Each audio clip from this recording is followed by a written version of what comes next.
It's been said that you have to work twice as hard as white people to get something in this world, in this land. You have to work twice as hard, but when you do, they start crying.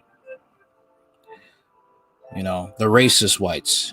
Not all whites are racist. Just to put that disclaimer out there. All right, let's get on with it.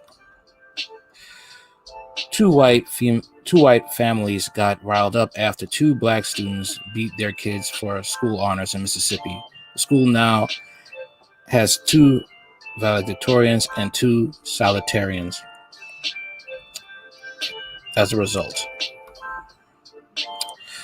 Just when you thought we finally have gotten a break from hearing the word recount ad nauseum after the most recent election, two white families broke the respite after two black students beat out their kids for graduation honors at a West Point, Mississippi high school.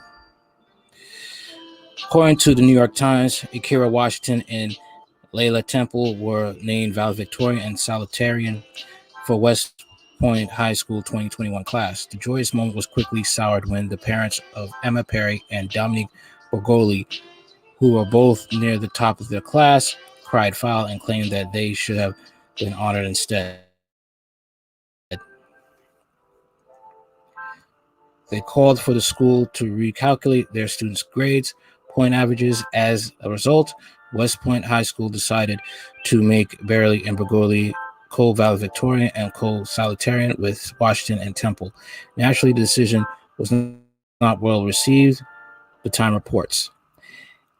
In the nearly 3 weeks since that senior awards night, West Point, a mostly black town in the northeastern part of the state, has been split largely along racial lines, roiled by a dispute that includes threats and a political lawsuit and allegations of racism posted on Facebook.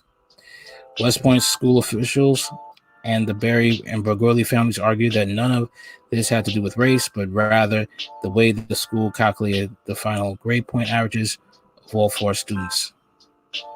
Ikeria and Layla won based on the calculation of quality point average, or QPA, a system of calculating grades that gave extra weight to advanced placement and dual credit courses, but it turned out Dominic and Emma were the top two finishers based on unweighted grade point average. The parents of the two white students held discussions with Bernard McDonald, the superintendent of West Point schools. They complained that based on the West Point High School student handbook, the school had not followed its own rules calculating class rank. After talking with white parents, Mr. McDonald, who is black, concluded that the handbook and tradition backed up in the school system. Class rank has been calculated by unweighted grade point average, not QPA, which would have made the two white students the honorees. The evening before graduation, Mr. McDonald informed the parents of Dominic and Emma he was adding the white students as co-honorees. Dominic was now a co-valedictorian, Emma co-salutatorian. The Times also noted that some were concerned that the Berry family's history in West Point may have been a deciding factor in giving Emma Berry their retroactive honor, as she is a descendant of the co-founder of what used to be West Point's larger employer, Bryan Foods. Even though the local Bryan pork processing factory shut down in 2007, the extended Bryan family remains among the town's most influential. Several local institutions bear the family name, including the public library. Emma Berry's father told the Times the family name, the Bryan name, never came into play. Yeah, right. Whether or not the issue was a matter of race or a matter of following rules will likely be disputed until the end of time itself. But two things are inassailable.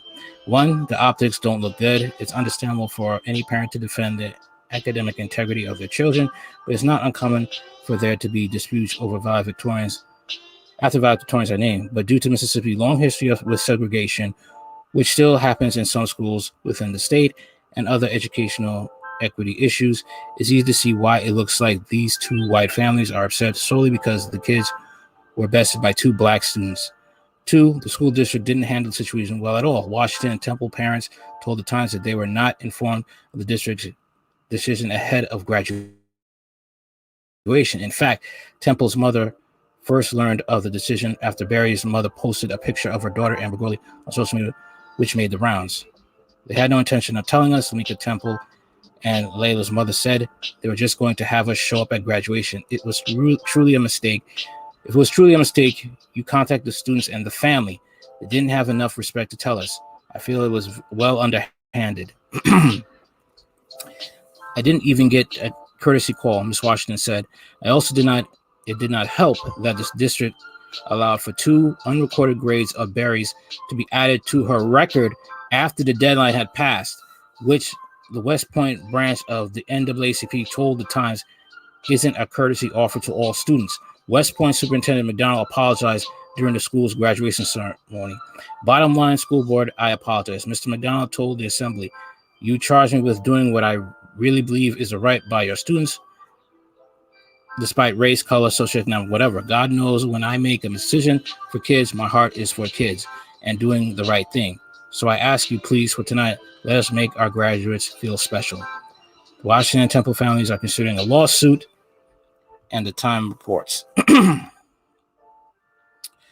Basically, the school gave the 2 white families who were beaten by 2 black students a handout. That's basically what happened. They got a handout. That is exactly what happened. And I hope they go for the lawsuit. That's basically what happened. That's basically what it is. And I hope they win. I hope they use whatever resources they got to win this case. Because it's unfair you tell blacks to work hard and do well and do everything, and then you want to move the goalposts. No. Nope. No. Well, congrats to these 2 black women these 2 young black women who did what they had to do. And I hope they win that lawsuit. That's all I got to say on this. Well, tell me what you think. Like, share, comment, and subscribe.